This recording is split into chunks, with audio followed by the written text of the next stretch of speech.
उपचुनाव का ऐलान तो हो गया, लेकिन अयोध्या की मिल्कीपुर सीट पर फंस गया पेच। क्या होगा उपचुनाव या फिर लटकी रहेगी इस सीट पर तलवार?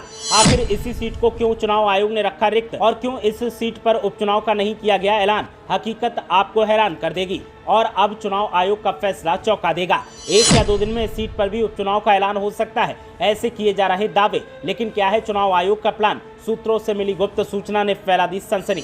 उत्तर प्रदेश में उपचुनावों के ऐलान के बाद हलचल तेज है और सनसनी का माहौल है। सभी सीटों पर चुनावी प्रोग्राम का ऐलान कर दिया गया है और तैयारियों का दौर जारी है। लेकिन अयोध्या की मिल्कीपुर विधानसभा सीट पर पेच फंस गया है।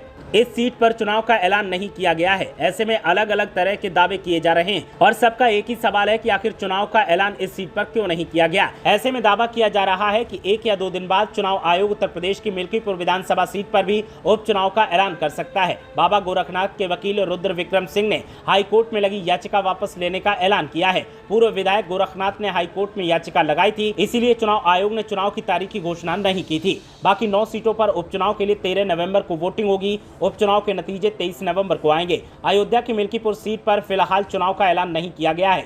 अयोध्या के डीएम और मुख्य निर्वाचन अधिकारी नवदीप रेणवा ने बताया कि 2022 विधानसभा चुनाव में मिल्कीपुर से बाबा गोरखनाथ बीजेपी के प्रत्याशी थे। उन्होंने इलाहाबाद हाईकोर्ट की लखनऊ बेंच में याचिका दायर करते हुए दावा किया था कि अवधेश प्रसाद ने नामांकन में हलफनामा जो दाखिल किया था उसकी डेट समाप्त हो चुकी थी। उन्होंने याचिका में खुद को निर्वाचित घोषित करने और सपा प्रत्याशी अवधेश प्रसाद का निर्वाचन रद्द करने की मांग की थी। याचिका लखनऊ हाईकोर्ट में विचाराधीन है। अब बाबा गोरखनाथ के वकील ने याचिका वापस लेने का ऐलान किया है। चुनाव आयोग ने 9 सीटों पर उपचुनाव की घोषणा की है। अम्बेडकर नगर की कटेरी, प्रयागराज की फूलपुर, अलीगढ़ की खैर, मिर्जापुर की मजमा, कानपुर की सीसामऊ, मैनपुरी की करहल, मुरादाबाद की कुंदर की गाजियाबाद और मुजफ्फरनगर की मीरापुर सीट पर 13 नवंबर पर मतदान होगा और नतीजे 23 नवंबर को आएंगे। इन 9 सीटों में से 4 पर सपा और 5 पर एनडीए को जीत मिली थी।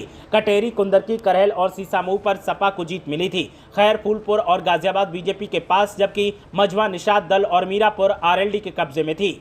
इधर अंबेडकर नगर संविधान बचाओ संकल्प यात्रा में पहुंचे कांग्रेस प्रदेश अध्यक्ष अजय राय ने बड़ा बयान देते हुए गठबंधन के सवाल पर कहा कि मिलकर चुनाव लड़ेंगे। बीजेपी में लोगों को लालच देकर लाया जाता है। संजय निषाद, अनुप्रिया पटेल और ओपी राजभर बड़े बड़े अपने सपने दिखाकर लाए गए हैं। इन सभी को बीजेपी 56 भोग की थाली परोस देती है, लेकिन खाने नहीं देती। बीजेपी का समय अब पूरा हो चुका है। यूपी में कानून व्यवस्था पूरी तरीके से ध्वस्त हो चुकी है। बहराइच की घटना साजिश है। चुनाव जीतना है तो लोगों के बीच बंटवारा करो और जलाओ, ऐसे प्लान बनाए जा रहे हैं और इसीलिए अब जनता समाजवादी पार्टी और कांग्रेस के गठबंधन की तरफ बड़ी उम्मीदों के साथ देख रही है। ब्यूरो रिपोर्ट, मीडिया हलचल।